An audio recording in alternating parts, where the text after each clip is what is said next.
ജയപ്രകാശ് നാരായണന്റെ ഒരു ക്ഷണം എനിക്ക് കിട്ടി. അശോക് മേത്ത മുഖാന്തരം എനിക്കൊരു ക്ഷണം കിട്ടി. JP എന്നോട് യാതൊരു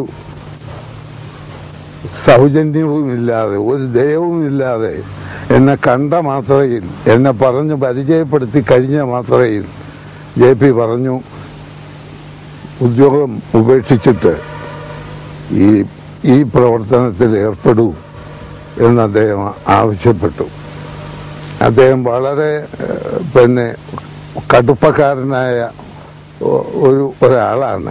അദ്ദേഹം അന്ന് ഒരു വലിയ ഉപവാസം കഴിഞ്ഞ്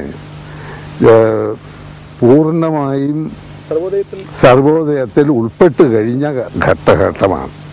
ബോംബെയിൽ ഞാൻ ഈ തീരദേശ ദുരിത നിവാരണത്തിന് കുറെ കഥാപ്രസംഗം നടത്താൻ ഞാൻ ബോംബെയിൽ പോയിരുന്നു. അന്ന് JPയെ കാണാൻ എനിക്ക് അവസരം ഉണ്ടായി. അവിടെ വച്ചാണ് അദ്ദേഹം എന്നോട് പറഞ്ഞു, നിങ്ങൾ ഈ കോളേജ് പണിയൊക്കെ കളഞ്ഞിട്ട് നമുക്കിപ്പോഴാവശ്യം ഈ സർവോദയ പ്രവർത്തനമാണ്.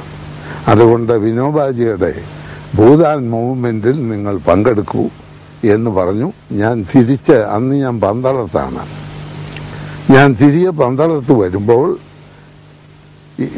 ഇക്കണ്ടവാര്യർക്ക് ജയപ്രകാശിന്റെ ഒരു സന്ദേശം കിട്ടി എന്ന് പറഞ്ഞ് അദ്ദേഹം എന്നെ പന്തളത്ത് വന്ന് കണ്ട് നിർബന്ധമായി പറഞ്ഞപ്പോൾ ഞാൻ 2 വർഷത്തേക്ക് കോളേജിൽ നിന്ന് അവധിയെടുത്ത് എൻ്റെ ദരിദ്രമായ കുടുംബത്തിന് ഈ ശമ്പളം കൊണ്ടല്ലാതെ ജീവിക്കാൻ മാർഗമില്ലാതിരുന്നത് കൊണ്ട് ജോലി കൈവിടാതെ 2 വർഷം ഞാൻ അവധിയെടുത്ത് പ്രവർത്തിച്ചു.